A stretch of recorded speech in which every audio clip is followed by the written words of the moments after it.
നടത്തി. മണിബന്ധ വരെ നടത്തിയതിനു ശേഷം വിരൽക്കൊടികൾ, ഈ വിരൽ തുമ്പുകളെ കൈയിന്റെ തെല്ലിന്മേൽ ചേർത്ത് പിടിക്കുക. കൈയിന്റെ തെല്ലിന്മേൽ ചേർത്ത് പിടിച്ച് അതേ നിലയിൽ മുട്ടുവരെ നീക്കുക. കൈമുട്ട് വരെ നീക്കിയതിനു ശേഷം ഈ മുഴങ്കൈയിന്റെ പള്ളയോട് ചേർത്ത് പിടിക്കുക. മുൻകൈയുടെ പള്ള, മുഴങ്കൈയിന്റെ പള്ള അതോട് ചേർത്ത് പിടിക്കുക. അങ്ങനെ ചേർത്ത് പിടിക്കുമ്പോഴും ഈ തള്ളവിരൽ ഉയർത്തിപ്പിടിക്കണം. തള്ളവിരൽ ഉയർത്തിപ്പിടിച്ചുകൊണ്ട് നേരെ പിടിച്ച് പെരുവിരൽ ഉയർത്തിപ്പിടിച്ച് മണിബന്ധം വരെ നടത്തുക.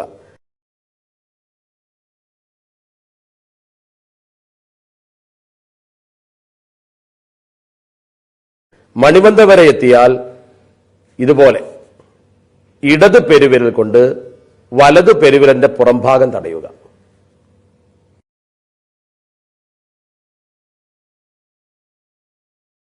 ഇപ്പോൾ ഒന്നാമത്തെ കൈ തടവി കഴിഞ്ഞു. ഇതുപോലെ ഇടത് കൈയും ചെയ്യുക. ഇതേ പ്രകാരം തന്നെ ഇടത് കൈയും.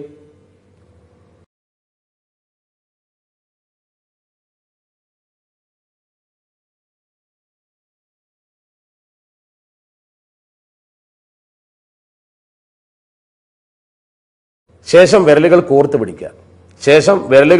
പിടിച്ചിട്ട് ഇരു കൈകളും തടവുക. ഉള്ളംകൈ തടവുക. ഇങ്ങനെ തടവുക. ഒരു കൈ കൊണ്ട് മറ്റേ ഉള്ളംകൈ തടവുക. ഇതാണ് തയമ്മുമിന്റെ രൂപം. ഇനി മറ്റൊരു കാര്യം ശ്രദ്ധിക്കേണ്ടത്, പൊടി നേരിയതായിരിക്കണം. മണ്ണ് അടിക്കുമ്പോൾ വിരൽ അകറ്റിപ്പിടിക്കലും ആവശ്യമാണ്. മണ്ണടിക്കുമ്പോൾ വിരലിങ്ങനെ കൂട്ടിപ്പിടിക്കരുത്, വിരലൊന്ന് അകറ്റിപ്പിടിക്കുക. രണ്ടാമത്തെ തവണ അടിക്കുമ്പോൾ മോതിരം ഊരി വെക്കണം. എന്താ കാരണം? രണ്ടാമത്തെ തവണ കൈ തടവാനാണ്, ഒന്നാമത്തെ തവണ മുഖം തടവാനാണ്. കൈ തടവ് കൈയിന്റെ എല്ലാ ഭാഗത്തും എത്തണം. അപ്പോൾ മോതിരം ഊരി വെക്കണം. ഒന്നാമതടിക്കുമ്പോൾ തന്നെ നല്ലതാണ്, രണ്ടാമതടിക്കുമ്പോൾ എന്തായാലും മോതിരം ഉണ്ടെങ്കിൽ ഊരി വെക്കണം.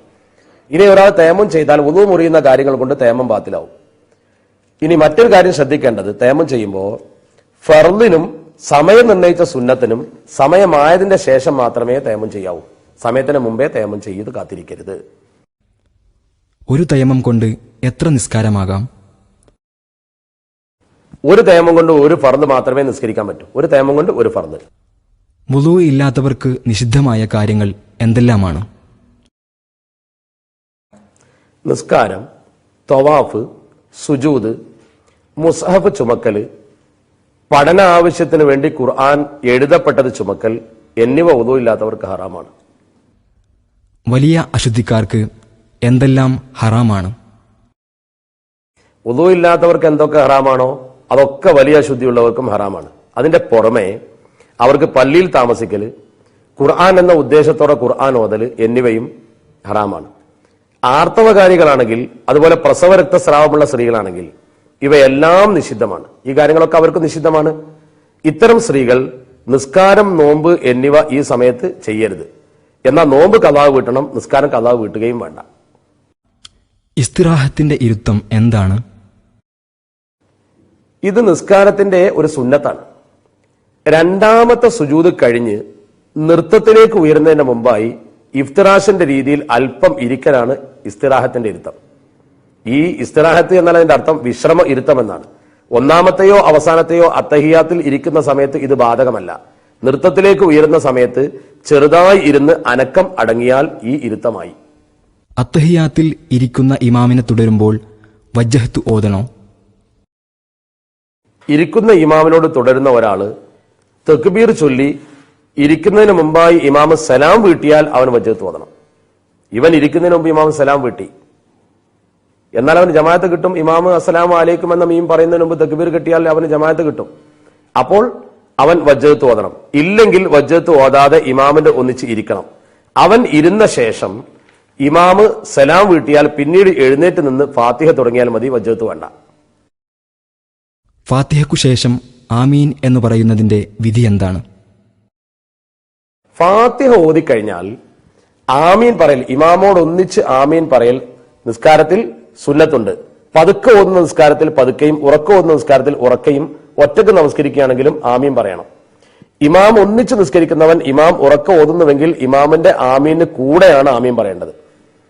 ഇമാം വലല്ലാലീൻ എന്ന് ഓതിയത് കേട്ട മഅ്മൂമ് ഉടൻ തന്നെ ആമീൻ പറയരുത്. നമ്മുടെ പള്ളികളിലൊക്കെ ചിലപ്പോൾ കാണാം ഇമാം വലല്ലാലീൻ എന്ന് പറയുമ്പോഴേക്കും ചാടി കയറി ആമീൻ പറയുന്നു. അങ്ങനെയല്ല. ഇമാം വലല്ലാലീൻ പറഞ്ഞാൽ ഇമാമ് തന്നെ ആമീൻ പറയും. ഓത്ത് കേൾക്കുന്ന സമയത്ത് ഇമാമ് ആമീൻ എന്ന് പറയുമ്പോൾ അതിന്റെ കൂടെയാണ് മഅ്മൂമ് ആമീൻ പറയേണ്ടത്. ഇമാം സൂറത്തോതുമ്പോൾ തുടരുന്നയാൾ സൂറത്തോതൽ സുന്നത്താണോ? ഇമാമ് ശബ്ദമുയർത്തി, ഇമാമിന്റെ ശബ്ദം നമ്മൾ കേൾക്കുന്നു. ഇമാമിന്റെ ശബ്ദം കേൾക്കുന്ന വിധം ഇമാമ് സൂറത്ത് ഓതുകയാണെങ്കിൽ അത് കേട്ടു നിൽക്കുന്ന മഅ്മൂം സൂറത്ത് ഓതേണ്ടതില്ല. ഇമാമിന്റെ ശബ്ദം കേൾക്കുന്നില്ലെങ്കിൽ നിശബ്ദമായി മഅ്മൂമിന് സൂറത്ത് ഓതൽ സുന്നത്താണ്. ഉറക്കെ ഓതൽ സുന്നത്തുള്ള നിസ്കാരങ്ങൾ ഏതൊക്കെയാണ്? ഇമാമാണെങ്കിലും ഒറ്റക്ക് നിസ്കരിക്കുന്ന ആളാണെങ്കിലും സുബഹി, ജുമാ നിസ്കാരം, 2 പെരുന്നാൾ നിസ്കാരം, മഴയത്ത് വരുന്ന നിസ്കാരം, ചന്ദ്രഗ്രഹണ നിസ്കാരം, തറാവീഹ് നിസ്കാരം, മഗ്രിബിലെയും ഇശായിലെയും ആദ്യത്തെ 2 റക്അത്തുകൾ, ഇവയിൽ ഉറക്കയും ബാക്കിയുള്ളവയിലൊക്കെ പതുക്കെയും ഓതലാണ് സുന്നത്ത്. റമദാനിലെ വിത്തറിലും ഉറക്കെയാണ് ഓതേണ്ടത്. ഖളാ വീട്ടുന്ന നിസ്കാരത്തിൽ ഉറക്കെ ഓതണോ? ഈ ഖളാ വീട്ടുന്നത് രാത്രിയാണെങ്കിൽ, പകരം നിസ്കരിക്കുന്ന നിസ്കാരമാണ് രാത്രി ഖളാ വീട്ടുന്നത് എങ്കിലും രാത്രിയാണ് ആ നിസ്കാരം നടത്തുന്നതെങ്കിൽ ഉറക്കെ ഓതലാണ് സുന്നത്ത്. രാത്രിയിലെ നിസ്കാരം ഖളാ വീട്ടുന്നത് പകലാണെങ്കിൽ പതുക്കെ ഓതലാണ് സുന്നത്ത്. സുബഹി സമയത്ത് ഏത് നിസ്കാരം ഖളാ വീട്ടുന്നുവെങ്കിലും ഉറക്കെ ഓതൽ സുന്നത്താണ് സുബഹിയുടെ സമയത്ത്. നിസ്കരിക്കാൻ നിൽക്കുന്നവന്റെ കാലുകൾ തമ്മിൽ എത്ര അകലം വേണം? ഒരു ചാൺ അകലം അല്ലെങ്കിൽ 4 വിരലിന്റെ അകലം, ഇതാണ് വേണ്ടത്. ഇന്നിപ്പോ പള്ളിയിൽ കയറുന്ന ചില ആളുകൾ, ചിലർ കാല് കൂട്ടി വെക്കും, ചിലർ വളരെ അകത്തി വെക്കും. പല വികൃത രീതിയിലും ആൾക്കാർ നിൽക്കും. ഒരു ചാൺ അകലം അല്ലെങ്കിൽ ഒരു 4 വിരൽ കണക്കാക്കി ഒരു പ്രത്യേക രീതിയിലാണ് നമ്മൾ നിൽക്കേണ്ടത്. നെറ്റിയിൽ ബാൻഡേജ് ഉണ്ടെങ്കിൽ സുജൂദ് എങ്ങനെ ചെയ്യണം? ആ ബാൻഡേജ് നീക്കൽ പ്രയാസമാണെങ്കിൽ ആ ബാൻഡേജിന്മേൽ തന്നെ സുജൂദ് ചെയ്യണം. ആ നിസ്കാരം പിന്നെ മടക്കേണ്ടതില്ല. തല തീരെ കുനിക്കാൻ കഴിയാതെ വന്നാൽ സാധ്യമാകുന്ന അത്ര സുജൂദിന് കരുതി കുനിഞ്ഞാൽ മതി. തല ഭാരം കൊണ്ട് കുനിക്കാൻ കഴിയുന്നില്ല, എന്നാൽ അവന് സാധ്യമാകുന്ന അത്ര രീതിയിൽ അവൻ കുനിഞ്ഞ് സുജൂദ് ചെയ്യണം. എങ്ങനെയാണ് അത്തഹിയാത്തുകളിൽ കൈകൾ വെക്കേണ്ടത്? ഇത് വളരെ പ്രസക്തമായ ചോദ്യമാണ്. പലരും പല രീതിയിലാണ് വെക്കുക.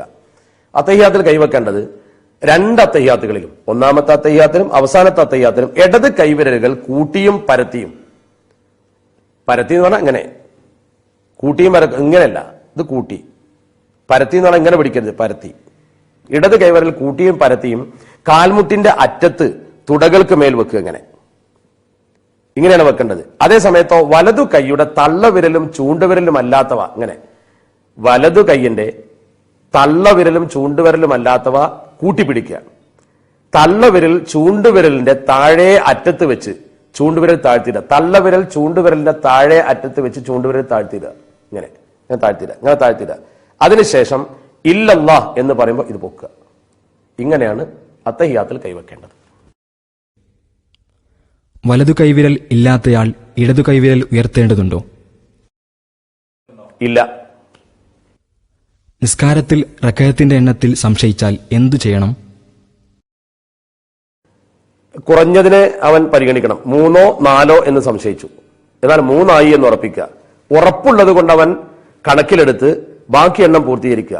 എന്നാൽ അധികമാകാൻ സാധ്യതയുണ്ട്, അതുകൊണ്ട് സഹുവിന്റെ 2 സുജൂദ് ചെയ്യുക. ജമാഅത്തായി നിസ്കരിക്കുന്ന ഒരാൾ ഇമാം സലാം വീട്ടിയെന്ന് കരുതി എഴുന്നേറ്റു, അയാൾ എന്തു ചെയ്യണം? അവൻ ഉടനെ ഇരുന്നിട്ട് ഇമാമിനെ പിൻപറ്റണം. വേഗം പോയി ഇമാമിന്റെ കൂടെ ഇരുന്ന് ബാക്കി ഇമാമിന്റെ കൂടെ അവൻ യോജിക്കണം. എന്നതുപോലെ തന്നെ ശ്രദ്ധിക്കേണ്ട ഒരു കാര്യം, ഈ ചോദ്യം ചോദിച്ചപ്പോഴേക്ക് ഓർമ്മ വന്നതാണ്. ഇപ്പൊ ഇമാമ് സുജൂദിൽ നിന്ന് ഉയർന്നിട്ടുണ്ടാകും എന്ന് കരുതിയിട്ട് ഒരാൾ 1ാം സുജൂദിൽ നിന്ന് തലപൊക്കി. അങ്ങനെ ഇവൻ പൊക്കി നോക്കുമ്പോൾ ഇമാമ് സുജൂദിലാണ്. ഇവൻ പൊങ്ങുമ്പോൾ കാണും ഇമാമ് സുജൂദിലാണ്. അപ്പൊ ഇവൻ ധരിച്ചു ഇമാമ് 2ാമത്തെ സുജൂദിലായിരിക്കുന്നു. ശേഷം അവൻ അറിഞ്ഞു ഇമാമ് 1ാം സുജൂദിലായിരുന്നു. പിന്നെ അവൻ വ്യക്തമായി ഇമാം 1ാം സുജൂദിലായിരുന്നു, കാരണം 2ാമത്തെ സുജൂദ് ഇമാമ് ചെയ്യുന്ന അവൻ യഥാർത്ഥത്തിൽ കാണുമല്ലോ. ഇത്തരം ഘട്ടത്തിൽ മഅ്മൂമിന്റെ ഇരുത്തവും 2ാം സുജൂദും പരിഗണിക്കൂല.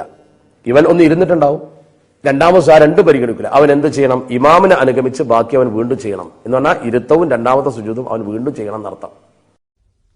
പിന്തി തുടർന്നയാൾ ഇമാമിനൊപ്പം സലാം വീട്ടിയാൽ അയാൾ എന്തു ചെയ്യണം? മറന്ന് സലാം വീട്ടിയാൽ അവന് വീണ്ടും റക്അത്തുണ്ടല്ലോ. അവൻ ഉടനെ തന്നെ ഓർമ്മയായാൽ വേഗത്തിൽ ബാക്കി റക്അത്ത് നിസ്കരിച്ച് സഹുവിന്റെ സുജൂദ് ചെയ്ത് പൂർത്തിയാക്കിയാൽ മതി. ഉടനെ തന്നെ അറിഞ്ഞ, വളരെ വൈകി അറിഞ്ഞതാണെങ്കിൽ അവന്റെ നിസ്കാരം പൂർണ്ണമല്ല. നിസ്കാരത്തിന്റെ ഫർളുകൾ എത്ര, ഏതൊക്കെ? നിസ്കാരത്തിന്റെ ഫർളുകൾ 14 എണ്ണമാണ്. 1 നിയ്യത്ത്, 2 തക്ബീറത്തുൽ ഇഹ്റാം, 3 നിൽക്കാൻ കഴിവുള്ളവൻ ഫർദ് നിസ്കാരത്തിന് വേണ്ടി നിൽക്കൽ, 4 ഫാത്തിഹ ഓതൽ, 5 റുക്കൂ ചെയ്യൽ, 6 എഴുത്തിദാല് ചെയ്യൽ, 7 എല്ലാ റക്അത്തിലും 2 വീതം സുജൂദ് ചെയ്യൽ, 8 2 സുജൂദിന്റെ ഇടയിൽ ഇരിക്കല്, 9 റുകൂഅ് സുജൂദ്, സുജൂദിന്റെ ഇടയിലെ ഇരുത്തം, എഴുത്തിദാൽ ഇവയിൽ അനക്കം അടങ്ങൽ, 10 ഒടുവിലത്തെ അത്തഹിയാത്ത് ഓതൽ, 11 ഒടുവിലത്തെ അത്തഹിയാത്തിന് ശേഷം നബി സല്ലല്ലാഹു അലൈഹി വസല്ലമ തങ്ങളുടെ മേൽ സ്വലാത്ത് ചൊല്ലൽ, 12 അത്തഹിയാത്ത്, സ്വലാത്ത്, സലാം എന്നിവയ്ക്ക് വേണ്ടി ഇരിക്കൽ, 13 ആദ്യത്തെ സലാം വിട്ടൽ, 14 ഫർളുകൾ ക്രമപ്രകാരം അനുഷ്ഠിക്കൽ. ഈ 14 ഫർളുകളാണ് നമസ്കാരത്തിനുള്ളത്. ഏതൊക്കെയാണ് നിസ്കാരത്തിന്റെ ഷർത്തുകൾ?